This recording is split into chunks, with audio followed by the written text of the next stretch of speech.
everything. Yeah, here's my picks. All right, perfect. All right, what's up, everybody? It is your good old boy JR coming to you live from Las Vegas, Nevada. It is a Monday. We are back on it, back on the grind. As always, I have my good friend here, Brandon from Houston, Texas. Brandon, what's going on, my man? I'm doing pretty good. North Carolina's not winning, so that could change in a couple minutes, but we shall see. But other than that, how are you? I'm good, man. I'm good.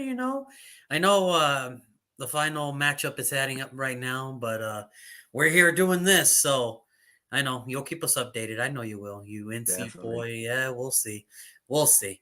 But today, man, we got a special one. We got a good one today.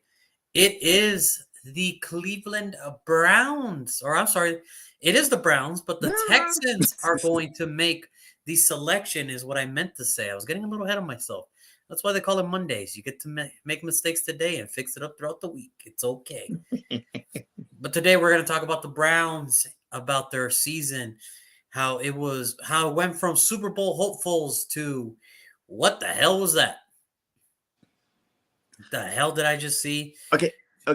Can we say this? The Browns have always been like, what the hell is that? So do we really think they're going to be Super Bowl hopefuls? Well, I will say this. I think from what we saw the year prior, it looked like, okay, I think they're going to finally get this turned around. They finally got the team. Here we go. Mm-hmm. Bam! Hit them in the face. It hit them in the face. But, it is what it is, man. So here we go. You ready? Ready to talk about these lovable Browns? Yeah. Hit him in the face just out of nowhere. It was definitely a slap out of nowhere. It was maybe RKO out of nowhere. We just didn't see it coming. We did not see it coming. Never see it coming, but here we go. After an 8-9 season with realistically, a lot of people had the Browns going really far because of everything they did. Last draft, last free agency, it just looked like the Browns were going to be favored to win the AFC North.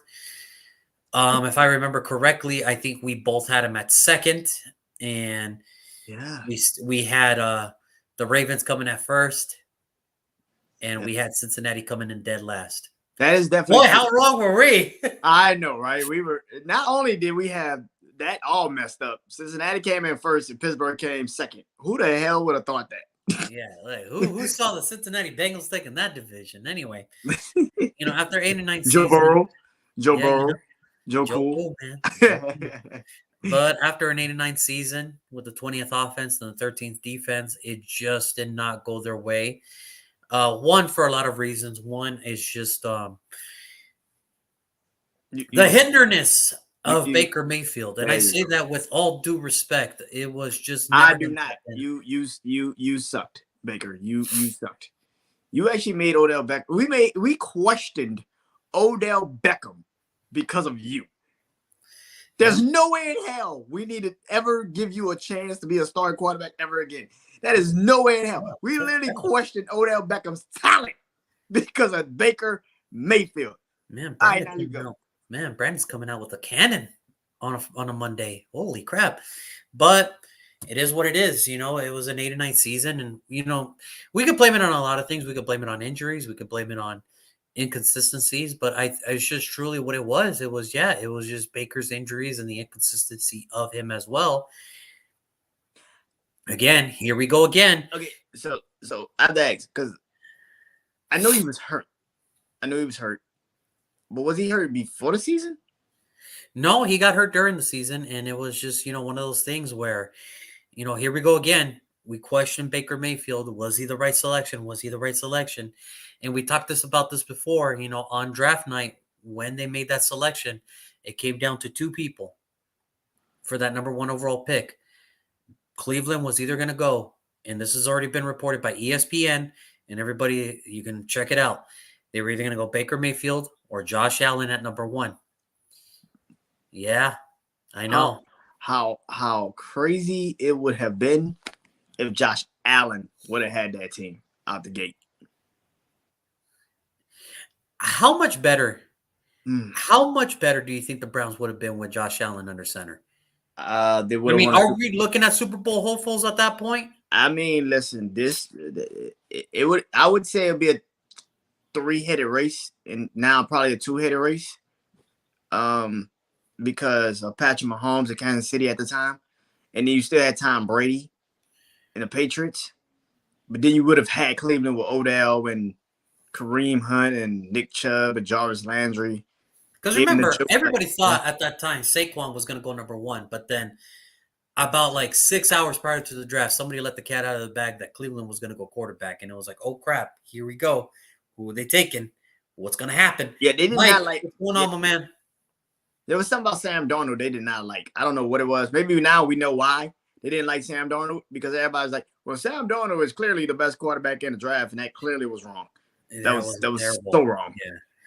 Yeah, I mean, it was really bad. I mean, if we look back at the pre-takes and everything of, unfortunately, I didn't start until after, like that's when they gave me the reins of like my rankings and all that stuff. And Yeah. yeah, I mean, everybody had some weird takes about that quarterback draft class, but we'll get to that at another time, when everything's all set in stone. Today, it's about the Browns. And, looking back on this draft class, I did not think that there was one bad selection.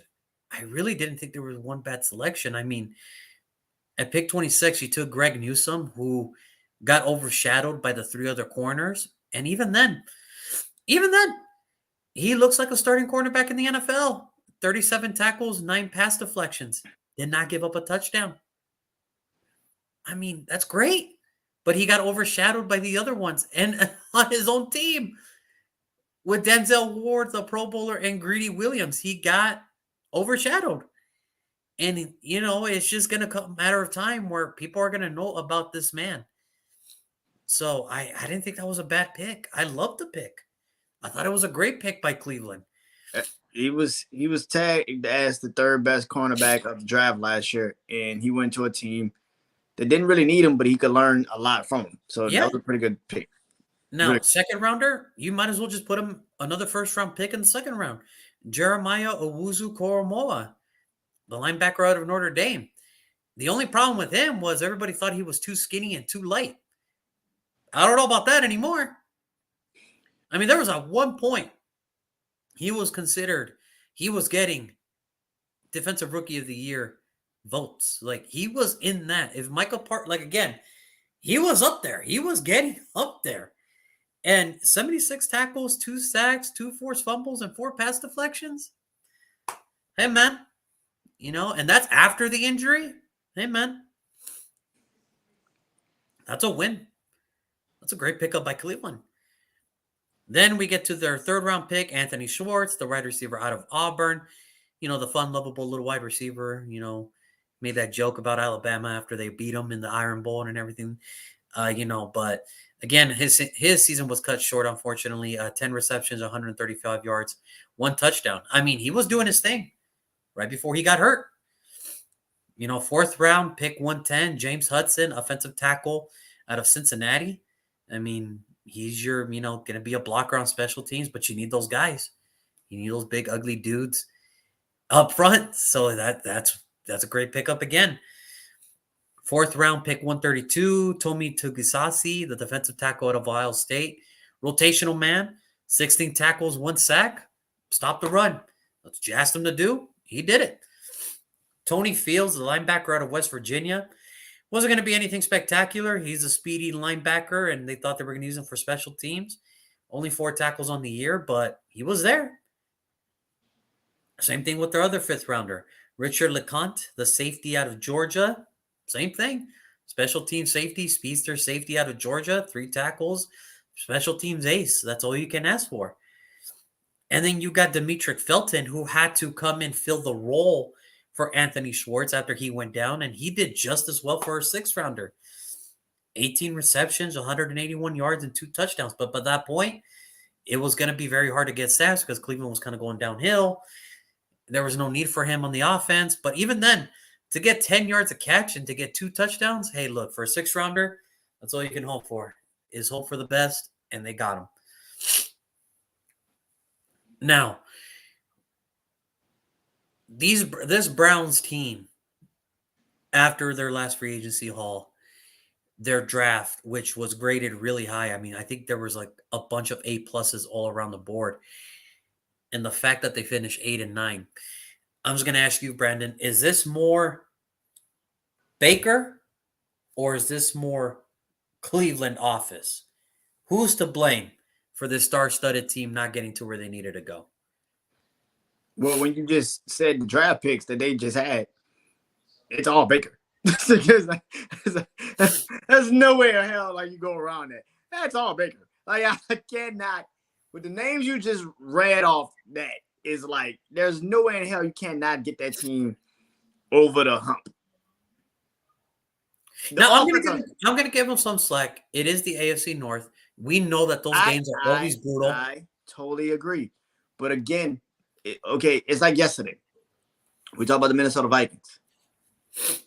When you read the team, on paper, it's like they should be at least damn near close to the Super Bowl every single year. But they have a particular problem. What is that particular problem? Quarterback. The man hunting the ball, yeah. The quarterback. That is the problem. Kirk Cousins has his limitations. Baker Mayfield has his limitations. And when you see the depth in the roster of that team, you kind of do get to the point where you're like, yo, we probably do get rid of this quarterback. What would happen? And that's exactly what it is. And I think that, yeah, it's Baker. Baker is, I hate to tell Cleveland, the Cleveland fans kind of already know this already. I don't have to tell them a lot. They knew damn well draft night Baker Mayfield wasn't the guy. I just find it that it's a shame that he has all the tools, he has all the charisma to be a good quarterback. He really does. It's just he needs Kirk Cousins. He needs what Kirk Cousins got. The problem is when Stephen A talks about him, when Colin Cowherd talks about him, you know, more commercials than wins and this and that. Maybe it is ego. Maybe it is to the point that, hey, maybe his success was just to be the number one overall pick, and that's it. And that's where it kind of gets interesting. Do you humble him by not letting him be a starter anymore? Because that's the only way you kind of get him to. But even then, if he does become, do you believe he's a starting quarterback in the league? And that's where it kind of gets interesting. Because here's the thing about Kirk Cousins started off as a bench player. Yeah. And I don't think Baker's had that problem. He's never had to worry about that because he's been a starter right out the gate. And that was the thing. You gave him, you probably gave him too much too soon. And he never could really manage it properly. Right out the gate, like you got Jarvis Landry, but then right out the gate, you trade and get Odell Beckham. I think this was my problem with Cleveland and I with Baker in general. My problem with it was, I think at this point, you know, hearing him talk, hearing him do the interviews and everything, he kind of reminds me of what Todd Maranovich said on his 30 for 30. I don't know if you guys ever seen that one. The Todd Maranovich 30 for 30. When he was drafted second overall, but it was terrible. Well, no, that's Ryan Leaf. We're talking about that he was taken 28th by the Raiders at that point. And I'll never forget a line that he said. You know, his dad building him to be the quarterback, no junk food, no this, you know, just the perfect blueprint quarterback and everything. Mm-hmm. And it kind of sounds like he's getting to that territory of Todd Maranovich where, you know, he was built to be a quarterback and everything. And it's like, okay, you got drafted to be a first-round quarterback. You beat a team. And it's like he did all he wanted to do to prove his dad right. And I think Baker has kind of hit that point in his life where I wanted to prove that I was the best. So I dominated the Big 12. Not a big, you know, accomplishment there, but whatever. He did. Like we have said, he did. We have said, the Big 12 doesn't really exist if you have no defense. He dominated that. He said, I wanted that 7-on-7 scrimmage. He dominated the 7-on-7 scrimmage. He dominated that. So we should be proud of Baker Mayfield. Pretty dominant. I get it. And I get it. I know it's going to sound like a joke, but he did that. Yeah, he did. He said he wanted to be the best player in the draft. He proved that at the combine with throwing the best numbers out there for quarterbacks and everything. Did an amazing pro day. And then what happened? He got number one. And I think in his mind, he set up that goal and he said, I'm good. I'm good. Because I proved what I wanted to prove. And I can live with myself now. Yeah, kind of like the video I post of I think like Drake talking about like once you set a goal for yourself, it's kind of hard to surpass it after you set it because once you get it, it's kind of like you can't never go past it because you're never going to get that high again. Yeah, you're never gonna feel that moment again. And I think that's the difference between good players and great. They're like, Tom Brady. Yeah, Tom Brady is setting goals for himself, and he's like won every damn title that is imaginable. But he's still setting goals for himself. Interview another day where he said, "You know what? I got 10 fingers. One of them is reserved for my wedding ring.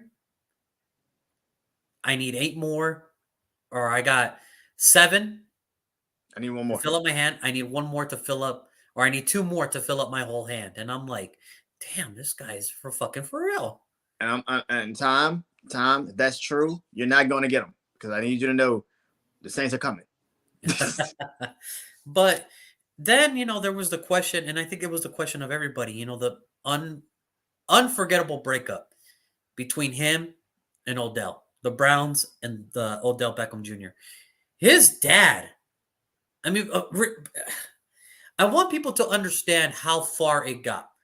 Odell Beckham Jr.'s dad put not highlights, low lights of Baker Mayfield to tell the NFL world, my son is not the problem. It's the man that's throwing to him is the problem. Here's the thing. I understand a dad trying to care for his son and trying to defend his son in any way. But Mr. Beckham, Sr., sir, this is not your game. But here's the thing. This is not your time. But here's the thing. Your time is already over. You did your thing. You helped your son become a man. He did his thing. Let them deal with it. Here's the thing. Was he wrong? I'm not saying he's wrong. Was he wrong? What I am saying is I think it was a very low blow. I get it. I think it was it was a crappy way, 1, to help your son get out of Cleveland, and 2, to make fun of the franchise that paid him so much money, but now you're going to put all the problem on one man when it's like, let's face it, dude, you weren't healthy to begin with. And at some points, I can even say, dude, the Browns offensively looked better without you than they did with you. The only reason you succeeded is because, dude, with the Rams, if you can't succeed with the Rams, then you are never going to succeed anywhere else. Understand this. You were brought in to be Robert Woods' backup, to replace Robert Woods. And you did that. Congratulations. You did that. But was anybody looking Robert Woods as Odell Beckham? No. The only reason you got off the hook with the Rams, 1, the defense was amazing. 2, Matthew Stafford was your quarterback, which he's always been great. It's just now he finally gets to show it because he's on a formidable franchise. 3, you had Cooper Kupp, Van Jefferson, Taylor Higbee, Cam Akers, Sony Michel, an amazing offensive line, a great defense, and you had Sean McVay as your head coach. If you failed in Los Angeles, you were never going to work anywhere else. You had to work. On a stacked team, Odell Beckham Jr. had to work. Yeah. Because if he did not, then he would not be getting... Even with an ACL injury, I get it. It sucks that it happened in the biggest game of his life. But even if he was still throwing up pedestrian numbers, nobody was going to be looking at him. So he had to work in Los Angeles. And now what is that going to do? Some team is going to wait for him to return, get him on a veteran deal. He's going to look good again. And he's going to get the big contract again. And this is... So, yeah, I applaud the dad. I feel like we're going too old to Odell Beckham. Listen, Baker Mayfield, with or without Odell Beckham, his career would have been ended up this way. I don't think. I think his career would have ended up this way regardless. Well, I agree, but I think it just speeded up the damn process. I can tell you that much. Damn sure speed up the process. My only problem with it was the dad getting involved, and it's like, listen, I get it. He's your I son. get You it, wanna and I protect him, get that but too. at the same time, this is between him and your son. I get that too, and I get it. But at the same time, it's like I mean, Baker Mayfield's wife got into some stuff with fans, so it's not like it should be like looked at. And this is my problem. This is my problem with today's NFL. Is I don't mind the social media because it's funny, it's fun, it's supposed to be entertaining. Yeah. What I don't like is I don't like when Odell Beckham Jr.'s dad gets involved. I don't like when Baker Mayfield's wife gets involved. I don't like when Brittany Mahomes, Jackson Mahomes, they get involved. It's like, dude, this is not your place. You're not the ones playing. Stay out of it. Yeah, I mean, stay out of it. Like, listen, we can sit here all day and go back and forth and talk about how football has kind of gotten social media toxic when it comes to families, but they're trying to justify like their of course, and that's and I get it, but I feel like the Browns, in a sense, this is kind of why they got rid of they still got Baker, but this is why they kind of have this idea in their heads about they're not going to pretty much keep Baker, and that's why they traded for Deshawn Watson, because it's like it's only so much this man can do for you. And this is my problem with the trade, and let's get into it. So, offseason happened. All right, they made 2 trades. The first one was the Amari Cooper one. So, Dallas went out and said, if we can't find a suitable suitor, we're just going to outright cut him. This is why you shake your head, but this is why Cleveland had to do the trade. Because who is willing to go to Cleveland with Baker Mayfield at the time, Baker Mayfield as your quarterback? Who was willing to sign up for that ride? So Cleveland, this is the thing about terrible franchises. I mean, terrible franchises. All right. Nobody's going to go to Cleveland willingly. You have to get traded there. That is true. Nobody's going to pick up the phone like, I would really love to play with the Cleveland Browns. No, you would not. No, you would not. The greatest Browns player in history retired at the prime of his life because he said, I don't want to play for you anymore. That was Jim Brown. Jim Brown said, you're ruining this franchise. I don't want to play for you anymore. I think nobody is willing to go. So that's why Dallas said, I'll gladly take a 5th rounder. It's a shitty deal, but I'll take what I can get. Thanks, Cleveland. So understand this. Amari Cooper goes to Cleveland. He's now thinking to himself, I am going to be on the same boat as Odell Beckham Jr. But alas, they weren't done. They were not done. Cleveland made another trade, a trade that shocked the NFL world. They traded for Deshawn Watson a year after him sitting out, a year after all these allegations. It finally comes, well, it hasn't come into the light yet, but according to courts, they threw out the case. Not going to happen. He's not going to be charged of anything. Now, this is what they did. Cleveland now gets Deshaun Watson and a 5th round, not this year, not the year after that, 2024. So they get the 5th round back, but in 2 years. But in 2 years now. What did the Browns give up? A 1st this year, a 1st next year, a 1st in 2024, a 3rd in 2023, and a 5th in 2024. So they swap 5ths. That's about it. About it. That's about it. Here's the other messed up part. Baker Mayfield wrote a goodbye letter before the trade. Brandon, remind me again, where's Baker Mayfield at right now? I mean, well, he could be anywhere on the planet, but technically, he's still a boy. What team is he still on? What team Well, is he on right now? okay. Well, when you put it like that, he's still a Cleveland Brown. He's still a Cleveland Brown. Do you see what I'm trying to say about the Cleveland Browns? They're the Atlanta Falcons of the North. But here's where this gets, in a sense, I kind of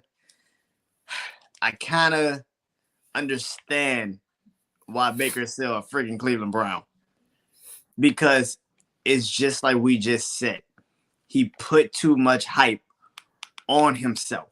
And once you do that and you don't succeed, it's kind of like, what the hell are we trading for you for? Because listen, we just literally laid out a bunch of freaking players that Cleveland's had in their lives. But even with an Odell Beckham, and even though we probably was like, well, we questioned Odell Beckham's talent, we were like, somebody's still going to take him because he's Odell Beckham. They're going to probably get him because he still has somewhat of talent. And we're like, maybe it just wasn't the right situation. Jarvis Landry is still a free agent, but eventually he will find somewhere to go. What I'm trying to say is this. You could put up with receivers. You got Hunter Whitlow. You do not need Jarvis Landry. Now come to New Orleans, and we have a different conversation. Now, more the merrier, damn it. but as a receivers, running backs, even defense, you can put up with their father. You can put up with the father. You can put up with their father's talking mess, because like we can cut him whenever. A quarterback is different. You can't just get rid of a quarterback, and that's the thing. When you put too much stock on yourself, and when you have the energy that a Baker Mayfield comes with, is he coming to be humbled, or is he coming to try to take the team over? Which one is it? This is my problem with it. I would believe you. I would believe you that maybe he needs to get humbled to be a backup. But Brandon, if he's going to be the backup, why sign Jacoby Brissett? No, I really do think they're trying to get rid of him, but they couldn't find a trade partner. Why? He wrote the letter. I truly believe they are trying to get rid of him, but nobody wants him. He wrote the letter. You signed Jacoby Brissett, and you're telling me you don't want to trade him away because you're not getting, value for him. You're lucky value. You can even say value for Baker Mayfield. Like, what the hell is value for Baker Mayfield? What? At this point, if somebody gives you a 7th, you got to take that shit. Because here's the thing. Listen, Baker Mayfield. I'm trying to wrap my round around it. Okay. People are saying, okay, well, Deshawn Watson can still get suspended because Roger Goodell's a little jerk like that. Even though the case has been thrown, everything, there's nothing, he can still suspend him because of whatever reason. It's Roger Goodell. He's a piece of crap anyway. Whatever.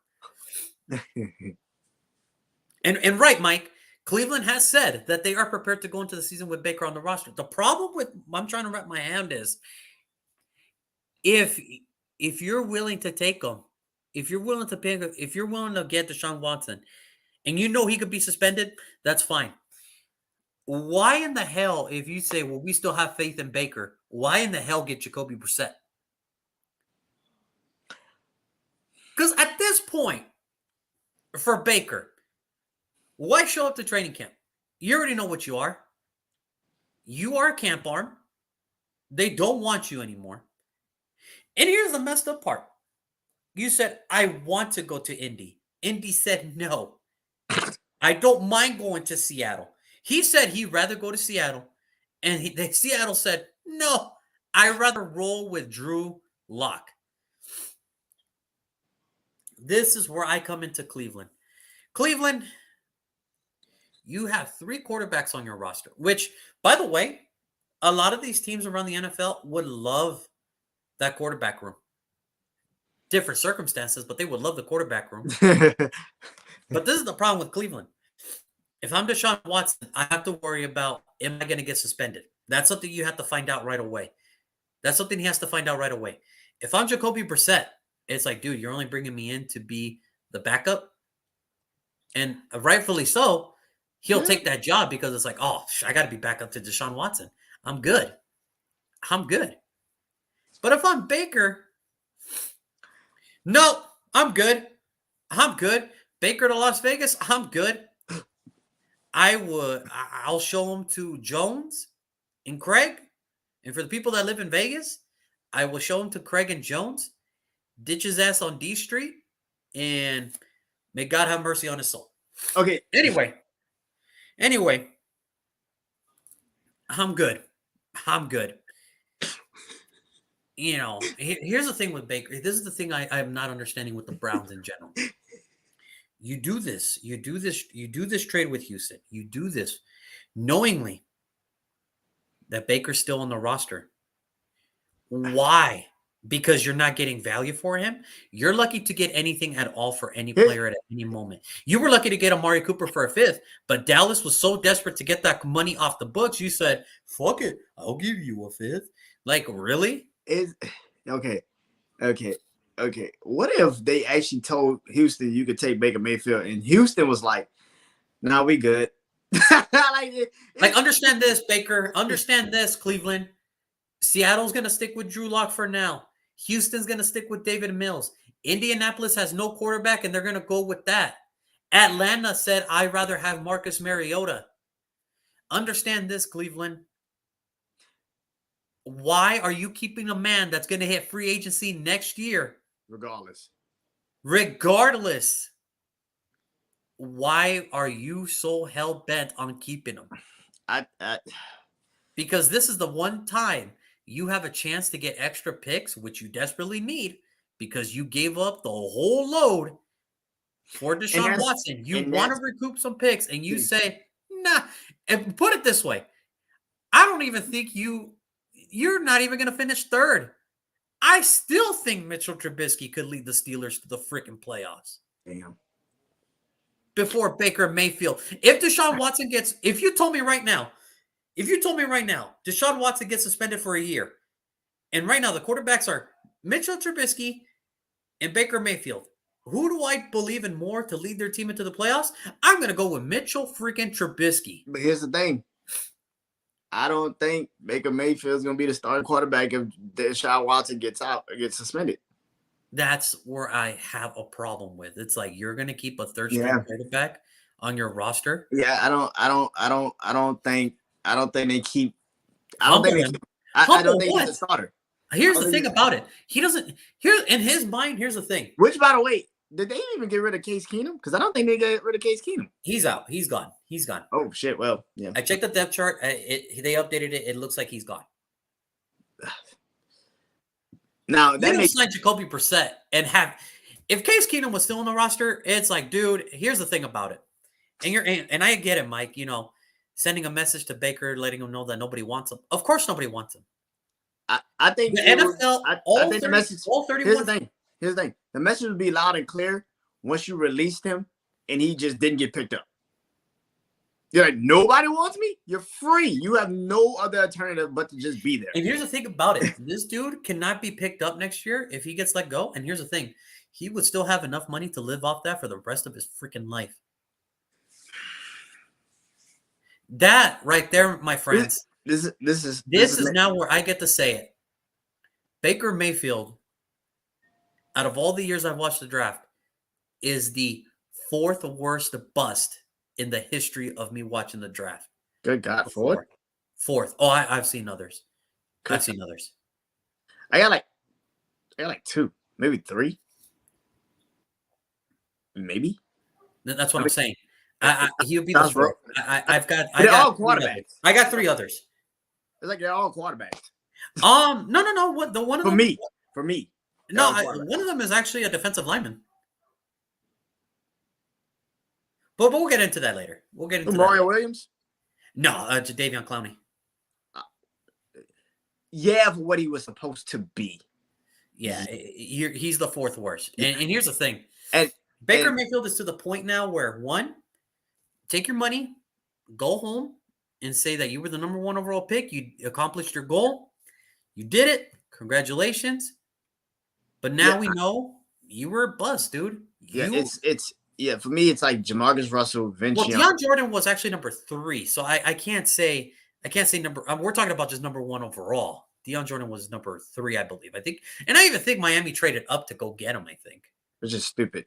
That was a terrible. but we're just talking number 1 picks alone. I mean, hell, Drew Bledsoe even had a better career than this guy. Oh my God! Wow. We're gonna stop dissing Drew Bledsoe. Like Drew Bledsoe wasn't the man. He gave up his job for the greatest quarterback of all time. Well, no. Understand, Drew Bledsoe did have some bad years. He did have some bad years. And to a lot of people, he gave up his job to Tony Romo. So he did a lot for his career. Okay, right. He gave up the job to Tom Brady, Tony Romo. You know, the man's a legend in his own right. I mean, J.P. Losman when he was in Buffalo, but who the freak? Who the freak is J.P. Losman? Exactly. And this is what I'm saying. Before we get into our pick for Houston, this is my thing. Cleveland. This is why the Browns are always going to be the Browns. Because of stuff like this. So you're saying the Browns are the Browns because they're Browns? If the Atlanta Falcons moved to the north, they would be known as the Cleveland Browns. That's harsh. I agree, but that's harsh. Like, I get it. No, I can't. Well, yes, yeah, I can see it. Like, I get it. Your roster's great. Because I'm thinking, if Cleveland had made it to a Super Bowl, they would have played maybe like a Tampa or somebody. They would have blown a 28-3 lead. And this is my thing about it. Even if Deshaun Watson doesn't get suspended, like, so what are you going to tell me? You're going to do a healthy scratch for the number 1 overall pick every single week? Because you're really going to carry 3 quarterbacks into a game day roster. Okay. Cool. I mean, I'm just saying. I mean, listen. If the NFL, if I personally, I want to laugh. So me personally, I'd be like, yo, release Baker Mayfield and let him sign to Washington. That'd be funny. Like, I just want to see the scramble of media of who's going to start week 1, Carson Wentz or Baker Mayfield. You know you're going to lose the game regardless, but you just want to know. How bad do you want to lose the game? You're going to lose the game, but how bad is the loss going to really be? Like, it's just, to me, it's like, I get it. If Deshaun Watson plays the whole season, I could see the Browns winning the division. It's a possibility. It'll be a long shot, but it's a possibility. That's a super long shot, but I can actually, to me, it's a super long shot. Because you got to get through Pittsburgh's defense. You got to get through Baltimore's defense. You got to get through Cincinnati's defense. Then you got to get through Lamar Jackson if he gets paid. And then you definitely got to get through Joe Cool. Pittsburgh is a different animal. Like, if Pittsburgh O-line is actually good, we got something going. How the quarterback is, then we got something going. Boy, oh boy, that's a problem because you already got a running back. But if you got an O-line that is actually stable and can do something, ooh, that's a problem. And this is my thing for Cleveland. It's like, even if everything were to go their way, how confident do you think it's like, are you still even one of the better teams in your own division? Like, you gave up the load for Deshaun Watson and you're still considered 3rd, 4th best team in that. Like, that's how terrible the Browns. That's how terrible everybody sees the Browns. I believe that they can compete. The problem is, we haven't seen Deshaun Watson play in a year, so he's going to be rusty. And if he's suspended for a long amount of time, do you even bring him back and just say, "Hey, man, we'll just have you back next year for a full year"? Because we're already done in the dumps. I've told you. I said, Deshaun Watson, if he didn't come to New Orleans, he's literally going to the 3rd best team in the division regardless. It didn't matter. You're going to the 3rd best team in the division. At least with New Orleans, you're in the terrible NFC. You can easily compete with Tampa Bay because we have a defense that's beaten Tampa Bay 2 consecutive years in a row. What are you going to the AFC North and you're not winning the division? You're not winning the division and you barely get to the Super Bowl. Because you not only do you win the division, you might not get out of the goddamn first round. Look at the teams they got to go up against. That's a terrible first round matchup regardless. It could be literally anybody. That's a terrible first round matchup. The way I see the Browns at this point, this is the way I see the Browns. I see the Browns as this. It's going to be another shitty year. I'm just going to say it right now. I think Brown fans can already admit this. It's going to be a terrible year because, and not to be a dick and not to be a jerk, but I already know Roger Goodell. He's going to find a way to listen. Ezekiel Elliott got suspended for a slap or something. Like he got suspended for nothing. Like really? Like really? Like Roger Goodell suspended Josh Gordon for smoking weed for a year. He suspended people far less for nothing. That is very true. That is very true.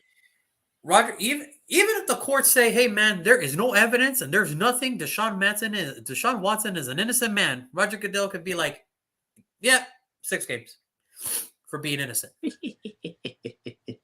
Yeah, 6 games. And you know what? Off the top, here's the thing about it. Off the top, thanks for joining, man. Listen, I think it is going to be a crappy year because it's Roger Goodell. Here's the thing: Roger Goodell has the Cleveland Browns and Deshaun Watson at the palm of his hands. He could, at any minute, he could be like, "All right, you're done, dude.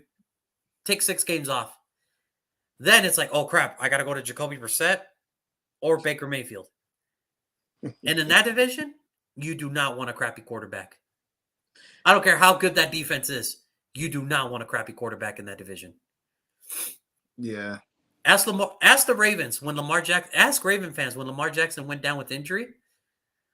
Ask them how much tougher that division got. You lost to Pittsburgh. That tells you all you need to know. So I'm not saying that the Browns are a terrible team. I'm just saying if he gets, because that's the thing, Roger Goodell's going to come out with some lame ass excuse, and he's going to get suspended. And it's like, okay, the one thing in the AFC North, the last thing you want on your team is a crappy quarterback. Ask Cincinnati, those Andy Dalton years, those late Carson Palmer years. Listen. How terrible it was to have them as a quarterback. Andy Dalton's our quarterback. I'll back up now. I'm trying my hardest to give him the benefit of the doubt. That's all I can say. So, listen. So to end this, for Cleveland, right now, Cleveland has to do everything in their power to get this team ready. Kevin Stefanski has to do everything right now to get this team in shape and prepared. And that new center that they got, and everybody to be prepared. Whoever the quarterback is that game, to get ready, because this is what we're going to roll with. So, on that note, Brandon, here we go. Pick number 13. Here comes Roger Goodell. What name is that gentleman going to read for the Cleveland Browns at pick number 13? Okay. All right. So, for pick number 13 in the NFL draft, the Houston Texans will select Jameson Williams, receiver from Alabama. Listen, I know people are going to be like, what? Yeah, I'm going with Jameson Williams, receiver from Alabama. They need help. Good God, do they need help? And they're talking about trading Brandon Cooks. So it's kind of like you're trading Brandon Cooks. Sorry, Brandon. The comment sections are already going on fire. I know. They said that they wish they had 2 extra hands so they can give that pick 4 thumbs down. Yeah, I don't care. Listen, Jameson Williams. Like you said yesterday, he's not really falling that far from. No, he's really not from receivers. Like in that actually physically healthy, he's not falling that far. No. And if you're Houston, do you not want to go get to a lot of people, one of the best receivers in the draft? And plus, today's trade got a lot to do with what my pick was. Today's trade got a lot to do with today's pick because I know the Saints are going to get a receiver. I don't know where, but I know they're going to go get one. And I know Philly is also going to probably get a receiver. So it's just like something is shaping up somewhere. And if you're Houston, you might want to get that very fast. You might want to be like, listen, I know he might have to be out for a little bit, but he might be back sometime in the season. He's not completely out of the year. He might be back sometime in the season. And if that's the case, you really can see what David Mills really do have with a true number 1 receiver. Brandon Cooks is good, but he's not a number 1. He's not a friggin' number 1. He's never been, by the way. let's Drew be Brees real. made him look like Let's one. be real about it, okay? Now, I love the pick. I like the pick because one, he's really prepped to ready to go. Like he's getting back health. Like here's the thing: we can't be scared of Jameson Williams injury when Drake London had an ankle injury too. He didn't even participate in the combine. He's going to participate in the pro day. So we really can't be scared of injuries at this point. Like injuries is just another way of like I don't know what else I'm talking about here. We can't be scared of injuries. But here's the funny thing: I also went wide receiver for Houston. But here's the problem with my wide receiver. I think he's better than Williamson. So that's why with the number 13 pick in this year's draft, the Houston Texans select Drake London, wide receiver out of USC. Listen, man, I find the whole trading Brandon Cooks thing to be a bunch of baloney. I do not think the Houston Texans are going to pull the trigger because they know they need help in every sense of the word possible help. They need help. So I don't think the Brandon Cooks trade is going to happen. There's just no, that would be, because then what you're saying is we're going to build around David Mills, but we're going to let go of his number one target last year. Yeah. That's why you're always picking third and not competing for Super Bowls, Houston. But anyway. I know. I know. I live here. I know. Now here's my thing. In my world, in my universe, Drake London was still available here at 13.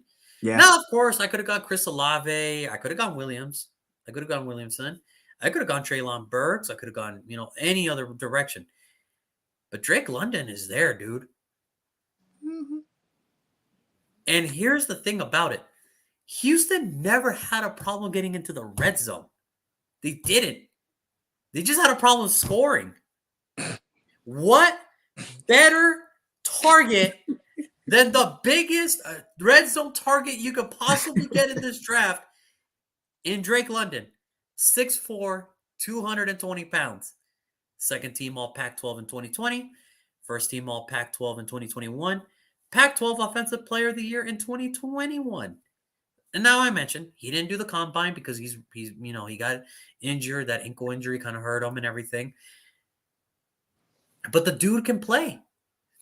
And here's the thing I don't like. Here's the funny thing I don't like. I don't like this whole concept of mock experts and draft experts and everything. Oh, well, he's big. That means he doesn't have speed. You know who they said about that too when he was coming out of college and he turned out to be the 7th overall pick? Mike Evans out of Texas A&M. He's a big body receiver, but he'll never be a speedster in anything. Really? Because in the last playoff matchup he had, I saw him burn Jalen Ramsey for a really long touchdown.